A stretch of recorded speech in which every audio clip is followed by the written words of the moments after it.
आई एकविरेची पौराणिक कथा. महाराष्ट्रातील 3.5 शक्तिपीठांच्या परंपरेत एकविरा देवी ही अत्यंत महत्त्वाची मानली जाते. पौराणिक विचारांनुसार एकविरा देवी ही रेणुका मातेचा अंश, तर रेणुका माता म्हणजे साक्षात आदिशक्ती पार्वती. म्हणूनच पार्वती देवी भक्तांचे रक्षण करण्यासाठी ज्या ज्या रूपात प्रकट झाली, त्यातील करुण व जागृत रूप म्हणजे आई एकविरा. सह्याद्री पर्वत रांगेत कारल्या लेण्यांच्या परिसरात वसलेले एकविरा देवी मंदिर हे एक जागृत देवस्थान म्हणून ओळखले जाते.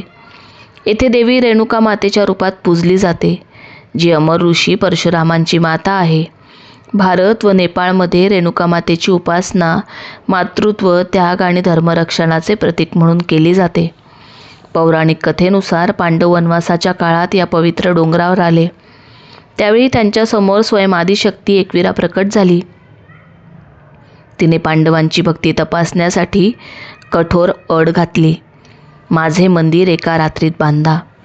ही अट अशक्य वाटणारी होती, पण पांडवांची श्रद्धा, एकता आणि परिश्रम यांच्या बळावर एका रात्रीत मंदिर उभारले गेले. त्यांच्या निष्ठेवर प्रसन्न होऊन देवीने त्यांना वर दिला, अज्ञातवासात कोणीही तुम्हाला ओळखू शकणार नाही. हाच वर पुढे महाभारताच्या कथेत निर्णायक ठरला. देवीने याच ठिकाणी भक्तांसाठी स्थानापन्न होण्याचा संकल्प केला. पुढे तिचे पूर्ण तेजस्वी रूप विरारच्या डोंगरावर जीवदानी देवी म्हणून प्रकट झाले. त्यामुळे जीवदानी देवी ही एकविरा मातेची मोठी बहीण मानली जाते. तर योगेश्वरी, यमाई, येडेश्वरी, यल्लम्मा ही तिची विविध शक्तिरूपे म्हणून पूजली जातात.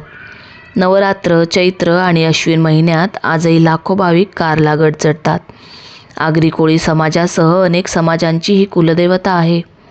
भक्तांचा विश्वास आहे की आई एकविरा संकट ओळखते, परीक्षा घेते आणि योग्य वेळी रक्षण करते.